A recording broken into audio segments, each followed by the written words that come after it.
Selamat bertemu kembali di dalam topik penentuan jumlah leukosit dan eritrosit menggunakan hemositometer. Berikut adalah perangkat hemositometer. Nah, perangkat ini terdiri dari yang pertama adalah pipet 101. Pipet 101 ini merupakan pipetoma di mana dilihat di situ ada bentukan gelembung di salah satu ujungnya. Nah, kemudian di dalam gelembung itu ada butiran warna merah. Nah, ini berperan nantinya mengefektifkan homogenisasi saat sampel darah itu dilarutkan dengan pelarut. Nah, pipet 101 itu ada ini namanya angka 101 di salah satu ujungnya, dan butiran warna merah itu disesuaikan dengan peruntukannya Jadi pipet 101 ini nantinya untuk digunakan dalam penghitungan jumlah eritrosit untuk memudahkan mengingat diberi warna merah. Nah, juga pipet ini nanti kan akan dihubungkan oleh selang Nah, di ujung selang nantinya yang akan masuk ke dalam mulut saat mengambil sampel itu diberi juga pipa warna merah juga. Jadi untuk memudahkan mengingat. Nah, kemudian yang kedua, pipetoma juga, tetapi pipetoma 1-1. Jadi dengan angka 1-1 di salah satu ujungnya dekat gelembung Nah, butiran yang ada di pipet 1-1 ini berwarna putih karena nanti digunakan untuk tujuan menghitung jumlah leukosit Demikian juga pipa yang ada di ujung yang nantinya akan masuk ke mulut itu juga berwarna putih. Nah, kemudian ini perangkat utamanya adalah slide yang merupakan atau ada di dalamnya bilik hitung. Nah, berikut menunjukkan bagian utama dari hemositometer dengan bilik hitung Jadi yang ada di bagian kanan itu adalah bentuk bilik hitung Jadi secara keseluruhan merupakan persegi berukuran 3 x 3 mm Nah, kemudian dibagi-bagi lagi menjadi bilik-bilik yang lebih kecil. Nah, bilik hitung ini pada slide itu ada di dua tempat Jadi kalau pada gambar ini ada di atas dan di bawah Bilik hitung yang pertama dan kedua Nah, kemudian antara bilik hitung dengan bilik hitung dengan bagian slide yang lain itu dipisahkan oleh parit oleh parit atau selokan yang ditunjuk oleh panah kuning Nah, adanya selokan ini memastikan bahwa tidak ada kelebihan volume yang mengisi bilik hitung karena kelebihan volume nantinya akan mengalir ke parit. Untuk penghitungan atau penentuan jumlah leukosit kita menggunakan pipet 1-1 Pipet 1-1. Nah, di pipet 1-1 ini ada 3 angka yang tertera di situ Angka 0,5, kemudian 1,0 dan 1,1. Nah, kalau sampel darah itu kita ambil sampel darah kita ambil dari ujung pipet, kemudian darah masuk ke kapilernya ini sampai pada angka 1 Kemudian kita tambahkan larutan TERK. Larutan TERK ini melarutkan eritrosit sehingga meliseskan eritrosit sehingga yang ada di dalam sampel itu nanti yang akan terlihat hanya leukosit.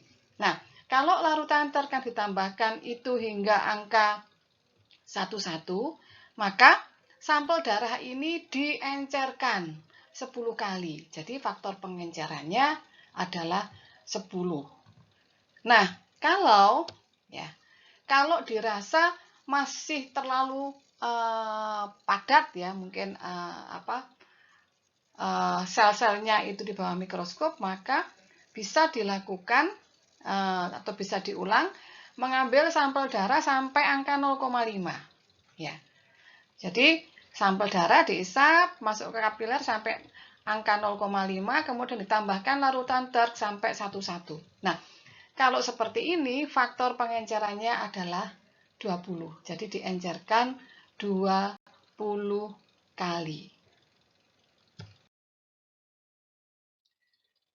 Bilik hitung itu merupakan persegi ya, dengan sisinya 3 mm. Nah, 9 mm persegi ini dibagi lagi menjadi 9 persegi yang lebih kecil dengan masing-masing sisinya itu adalah 1 mm. Nah, leukosit ya, nanti proses penghitungannya itu adalah pada 4 persegi berluaskan 1 mm persegi ya, pada 4 ujung ya, seperti yang terlihat ya, yang diberi batas garis merah. Nah, berapa volumenya? Nah, kita tahu bahwa ya, slide untuk bilik ini itu kalau dia ditutup dengan cover glass dan kemudian di dalamnya ada sampel darah dengan pelarutnya ya, maka ketinggian antara cover glass dengan permukaan bilik hitung itu adalah 0,1 mm. Oleh karena itu, volume dari persegi tadi yang luasnya 1 mm persegi ini adalah 1 kali 1 kali 0,1 ya. Jadi sisi kali tinggi, berarti volumenya untuk satu kotak persegi ini adalah 0,1 mm3. Nah, sehingga kalau kita menggunakan 4 persegi di pojok-pojok ini ya, sebenarnya kalau kita lihat masing-masing persegi itu masing-masing persegi di pojok itu masih dibagi lagi menjadi 16 persegi yang lebih kecil ya, tapi itu bisa kita abaikan dulu ya. Jadi persegi A, B, C, D yang nantinya akan digunakan keempat-empatnya di dalam penghitungan total jumlah leukosit ya. Itu kalau di jumlah maka volume totalnya adalah 4 ya, 4 persegi kali 0,1 mm3. Jadi total volume keempat persegi di pucuk-pucuk ini ya, di pojok-pojok ya, A, B, C, D ini adalah 0,4 mm3. Nah, bagaimana cara menghitung leukosit ya di dalam bilik hitung ya? Kita menggunakan apa yang disebut aturan yang disebut sebagai aturan L atau L rule ya. Nah, ini untuk menghindari satu sel terhitung 2 kali ya, terutama pada sel-sel yang di dalam bilik itu dia terletak tepat di tengah garis. Ya. Oke. Nah, aturan L ya itu sesuai kesepakatan ya, yang dihitung itu hanya kalau ada leukosit yang berada di tengah-tengah garis, maka yang dihitung adalah yang berada di tengah garis sisi kiri dan bawah. ya. Oke, jadi kalau leukosit itu ada di tengah-tengah garis pada sisi atas dan sisi kanan itu tidak dihitung. Ya. Seperti yang terlihat ya pada diagram di kanan bawah ini ya. Jadi ini adalah leukosit yang ada di sebelah di tengah-tengah garis di sisi atas, tidak dihitung. Di tengah-tengah garis sisi kanan tidak dihitung. Ya, ini juga tidak dihitung. Nah, jadi yang dihitung itu kalau dia berada di tengah-tengah garis di sisi kiri maupun bawah. Nah, ini adalah garis-garis merah, ini adalah cara urutan menghitung ya, mulai dari persegi kecil. Jadi persegi 1 mm kali 1 mm ini dibagi lagi menjadi 16 persegi kecil. Jadi menghitungnya dimulai dari persegi kecil, kiri atas, kemudian ke kanan, bawah, kiri, bawah, kanan, bawah, dan ke kiri ya. Ya, habis 16 kotak kecil. Nah, pada kotak atau persegi kecil ini juga berlaku aturan L ya. Jadi kalau misalnya ada leukosit yang berada di tengah-tengah garis ya pada persegi kecil yang paling atas kiri ya, maka saat kita menghitung di situ di persegi yang pertama itu yang ada di tengah-tengah garis di sisi kanan itu tidak dihitung. Tapi begitu kita menghitung sebelahnya, maka dia dihitung. Ya, jadi ini untuk menghindari satu sel terhitung 2 kali. Ya. Nah kemudian setelah selesai menghitung persegi 1 kali 1 mm persegi yang paling kiri atas ya. Kemudian penghitungan dilanjutkan ke B ya. Jadi yang kiri atas tadi kita namai persegi A, kemudian bisa dilanjutkan ke B, selanjutnya C dan selanjutnya D. Nah, kemudian jumlah totalnya ya dihitung.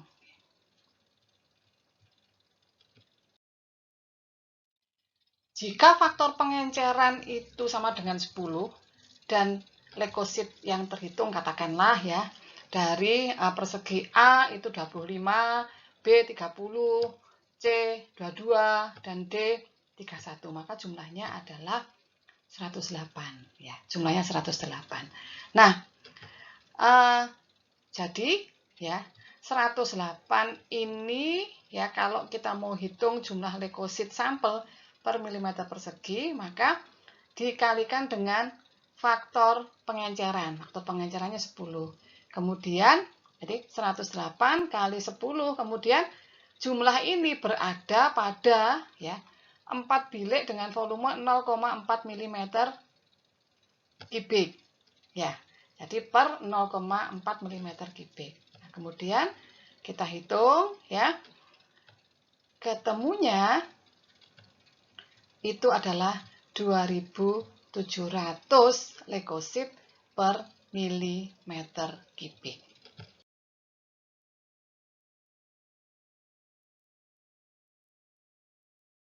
Nah, kalau tadi ya kita belajar bagaimana menghitung jumlah leukosit ya. Kali ini kita akan belajar menghitung jumlah eritrosit. Nah, kalau pada penghitungan jumlah leukosit, pipet yang digunakan adalah pipet 11 ya. Sedangkan pada penghitungan jumlah eritrosit ini adalah pipet 101 ya, pipet 101. Ya, jadi ada angka 0,5 di situ, 1,0 kemudian 101. Nah, kita lihat bahwa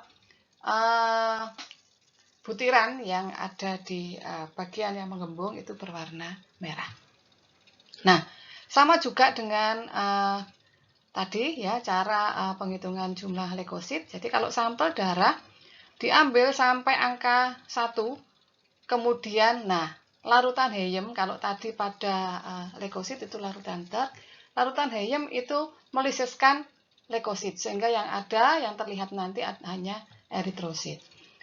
Kalau larutan helium diberikan sampai angka 101 ya, maka faktor pengencerannya adalah 100 ya.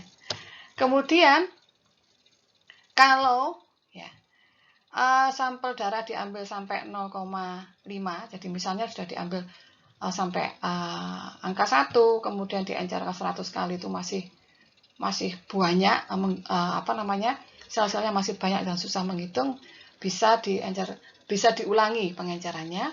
Jadi sampel darah diambil sampai angka 0,5, kemudian ditambahkan larutan helium sampai angka 101. Nah, ini faktor pengencerannya adalah 200 kali.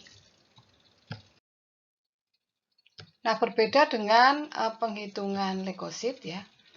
Penghitungan eritrosit ini dilakukan pada bilik yang berada di tengah-tengah ini. Jadi kalau tadi untuk leukosit kan bilik yang berada di ujung-ujung ya, di keempat ujung. Dan masing-masing bilik yang 1 mm kali 1 mm dibagi menjadi 16 bilik. Nah, kalau ini ya, bilik 1 mm kali 1 mm ini dibagi menjadi 25 bilik. Nah, masing-masing berarti sisinya adalah 0,2 mm ya. Kalau yang untuk leukosit tadi kan dibagi menjadi 16 ya, masing-masing sisi dari persegi ya kecil itu 0,25 ya. Kalau ini 0,2 mm ya. Nah, untuk masing-masing ya persegi yang bersisi 0,2 mm ini dibagi lagi menjadi 16 persegi lebih kecil ya. Nah, untuk penghitungan eritrosit itu dilakukan pada ya ini persegi 0,2 kali 0,2 mm ya persegi ya. Pada persegi yang saya beri angka 1, 2 ya, 3 ini pasti tengah-tengah, 4 dan 5. Nah, cara menghitungnya itu sama dengan, jadi untuk masing-masing bilik, untuk masing-masing persegi kecil, itu sama dengan cara menghitung leukosit. Jadi pakai aturan L. Ya, pakai aturan L. Ya, nah ini 0,2 mm sisinya. Jadi, volume dari persegi 1, 2, 3, 4, dan 5 itu adalah 5 ya jumlah perseginya, kemudian kali 0,2 kali 0,2 kemudian kali 0,1. 0,1 itu tinggi dasar bilik hitung sampai pada permukaan cover glass.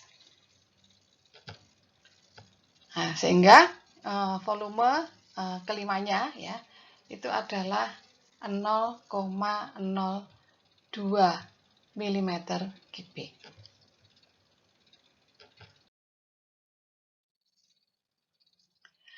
Jika faktor pengenceran itu sama dengan 100 dan jika jumlah total hasil hitung eritrosit di persegi 1 sampai 5 itu 284, maka jumlah eritrosit sampelnya adalah 100 ya faktor pengencerannya kali 284 dan itu ada di volume 0,02 mm kubik ya, jadi per 0,02 mm kubik. Nah, sehingga ya hasilnya itu adalah 1,42 ya juta ya eritrosit ya per milimeter kubik. Terima kasih atas perhatiannya.